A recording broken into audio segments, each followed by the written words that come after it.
شروع اللہ کا نام لے کر جو بڑا مہربان نہایت رحم والا ہے۔ مومنو، اگر تم میری راہ میں لڑنے اور میری خوشنودی طلب کرنے کے لیے مکے سے نکلے ہو تو میرے اور اپنے دشمنوں کو دوست نہ بناؤ۔ تم تو ان کو دوستی کے پیغام بھیجتے ہو اور وہ دین حق سے جو تمہارے پاس آیا ہے منکر ہیں، اور اس وجہ سے کہ تم اپنے پروردگار یعنی اللہ تعالیٰ پر ایمان لائے ہو، پیغمبر صلی اللہ علیہ وآلہ وسلم کو اور تم کو جلا وطن کرتے ہیں۔ تم ان کی طرف پوشیدہ پوشیدہ دوستی کے پیغام بھیجتے ہو، اور جو کچھ تم مخفی طور پر اور جو علل اعلان کرتے ہو وہ مجھے معلوم ہے، اور جو کوئی تم میں سے ایسا کرے گا وہ سیدھے رستے سے بھٹک گیا۔ اگر یہ کافر تم پر قدرت پالیں تو تمہارے دشمن ہو جائیں، اور ایذا کے لیے تم پر ہاتھ بھی چلائیں اور زبانیں بھی، اور یہ چاہتے ہیں کہ تم کسی طرح کافر ہو جاؤ۔ قیامت کے دن نہ تمہارے رشتے ناتے کام آئیں گے اور نہ اولاد۔ اس روز وہی تم میں فیصلہ کرے گا، اور جو کچھ تم کرتے ہو اللہ اس کو دیکھتا ہے۔ مسلمانوں، تمہیں ابراہیم اور ان کے رفقا کی نیک سیرت کو اپنانا ضروری ہے۔ جب انہوں نے اپنی قوم کے لوگوں سے کہا کہ ہم تم سے اور ان بتوں سے جن کو تم اللہ کے سوا پوجتے ہو بے تعلق ہیں، ہم تمہارے معبودوں کے کبھی قائل نہیں ہو سکتے، اور جب تک تم ایک اللہ پر ایمان نہ لاؤ ہم میں تم میں ہمیشہ کھلم کھلا عداوت اور دشمنی رہے گی۔ ہاں، ابراہیم نے اپنے باپ سے یہ ضرور کہا تھا کہ میں آپ کے لیے مغفرت مانگوں گا، اور میں اللہ کے سامنے آپ کے بارے میں کسی چیز کا کچھ اختیار نہیں رکھتا۔ اے ہمارے پروردگار، تجھی پر ہمارا بھروسہ ہے اور تیری ہی طرف ہم رجوع کرتے ہیں، اور تیرے ہی حضور میں ہمیں لوٹ کر آنا ہے۔ اے ہمارے پروردگار، ہم کو کافروں کے ذریعے فتنے میں نہ ڈالنا، اور اے ہمارے پروردگار ہمیں معاف فرما،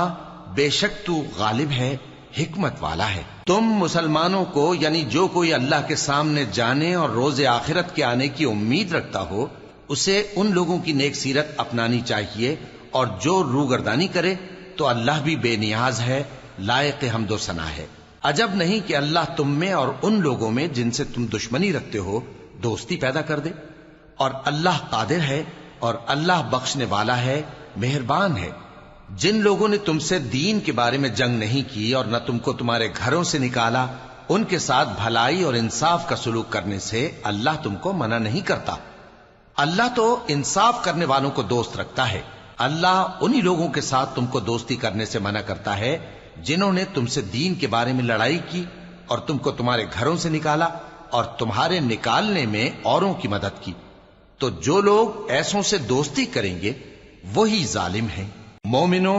جب تمہارے پاس مومن عورتیں وطن چھوڑ کر آئیں تو ان کی آزمائش کر لو، اور اللہ تو ان کے ایمان کو خوب جانتا ہے۔ سو اگر تم کو معلوم ہو کہ وہ مومن ہیں تو ان کو کفار کے پاس واپس نہ بھیجو کہ نہ یہ ان کو حلال ہیں اور نہ وہ ان کو حلال ہیں، اور جو کچھ انہوں نے ان پر خرچ کیا ہو وہ ان کو دے دو، اور تم پر کچھ گناہ نہیں کہ ان عورتوں کو مہر دے کر ان سے نکاح کر لو، اور کافر عورتوں کے ساتھ تعلقات نکاح باقی نہ رکھو، یعنی انہیں کفار کو واپس دے دو، اور جو کچھ تم نے ان پر خرچ کیا ہو تم ان سے طلب کر لو، اور جو کچھ انہوں نے اپنی عورتوں پر خرچ کیا ہو وہ تم سے طلب کر لیں۔ یہ اللہ کا حکم ہے جو تم میں فیصلہ کیے دیتا ہے، اور اللہ جاننے والا ہے، حکمت والا ہے۔ اور اگر تمہاری بیویوں میں سے کوئی تمہارے ہاتھ سے نکل کر کافروں کے پاس چلی جائے اور اس کا مہر وصول نہ ہوا ہو،